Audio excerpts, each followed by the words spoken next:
All right, let's find the area bounded by two functions. We'll call this example 1, part B. And here again, we've got y equals 9, y equals 25 minus x squared. I highly recommend drawing a rough picture of the question. That'll become more and more useful as we go through more of these applications of integrals. But basically, again, we define the region. We want to find where these intersect. This would actually be something we did in college algebra, where we set the two expressions equal to each other and solve for x, just algebra here. All right, so there's a lot of right ways to do this. How about we subtract the 25 over? Okay, so we have 9 minus 25. Negative 16x squared equals negative x squared. I notice that x is in one term, so I'm using inverse operations to solve this. Let's get rid of the multiplier there, the negative 1, by dividing it. So that would be 16 equals x squared. All these steps that I'm buzzing through, ready, 1, 2, 3. It's just algebra. Algebra is pretty important in calculus, isn't it? All right. And then if you square root both sides again, this will equal plus or minus 4. So these two graphs will cross each other at negative 4 and positive 4 on the x-axis, if we did our work correctly. And I'd like to think that we did. All right. Much like the first example, watch these in sequence, guys. All right? I start with negative 4. And I go, all right, negative 4. If you plug that in for x here, given the fact there's not an x in that equation, y would equal 9, right? When x is negative 4, y equals 9. That's kind of a stubborn equation. Why? Because it's always equal to 9, isn't it? If we put negative 4 into this one, see, we're confirming that these are indeed points of intersection. All this so far is algebra. I should be able to talk fast when I'm doing this. Negative 4 squared is 16, and 25 minus 16 is 9. So, looks like these two cross each other at 9. The ordered pair, negative 4, 9. We're confirming that these are indeed points of intersection, which is not a bad idea. All right? We also want to check 4. If we did our work correctly, we should get the same y value in both of them for 4. When x is 4, what's y? 9 on this one. There's not an x in the equation, right? You put 4 in this one. 4 squared is 16. 25 minus 16. 9! All right, so again, they cross each other there at 4, 9. Don't worry about scale. We'll just, as it says here, sketch a graph of the region. I don't think it's worth our time to spend a bunch of time, gridding it out, and that's fine. Just a very rough sketch, and I give you, I hope, plenty of space on your paper to draw that picture. It will help, I promise. All right, now, we want to test a number in here to see which one of these is upper and lower. I would always suggest that if your interval contains the number 0, 0 is usually the best number to plug in for a variable. So, let's find that ordered pair in between 0. When x is 0, y is 9. This equation is very stubborn. It doesn't matter what x is. Y always equals 9. All right? And then in this one, when we put our test number, make sure your number's in your interval, and 0 is.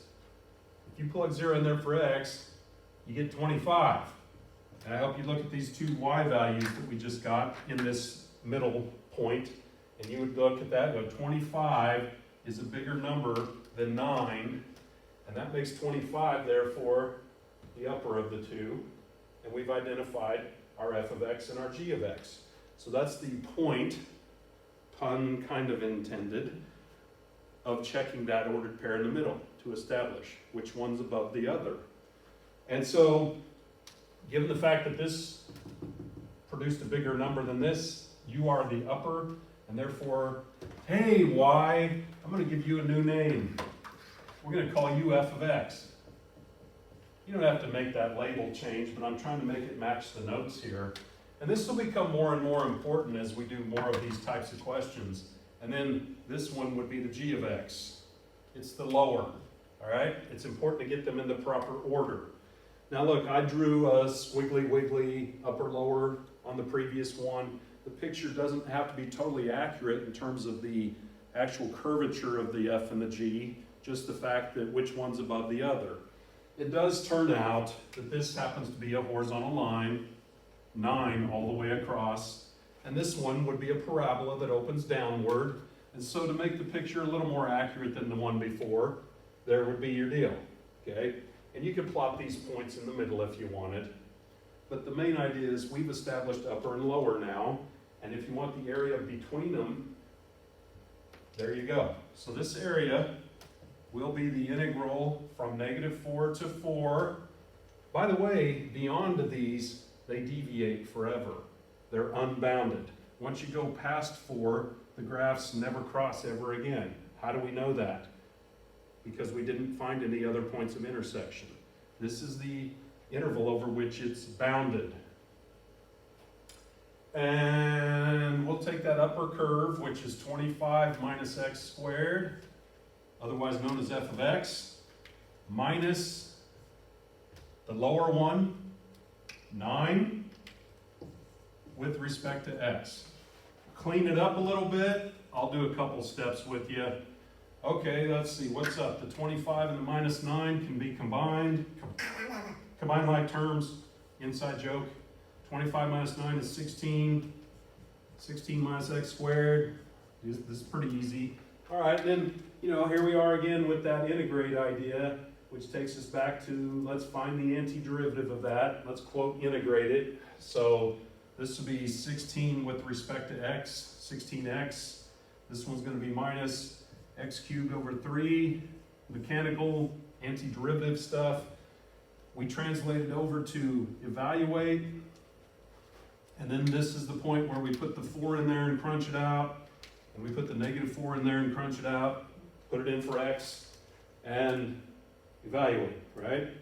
Put the upper limit in, crunch it, put the lower limit in, crunch it, subtract the 2, evaluate. It's numbers, it's arithmetic, isn't it? All right, so now you know by this point how I am on that. I don't have a lot of space to show you arithmetic, nor the patience. I'm trying to be patient. I'm patient, I'm pretty good. I don't know, whatever. But this turns out to be 256 over 3, and 85 and 1/3. 85.3 repeating. Which one do you want? I don't care. They're all the same thing. Okay?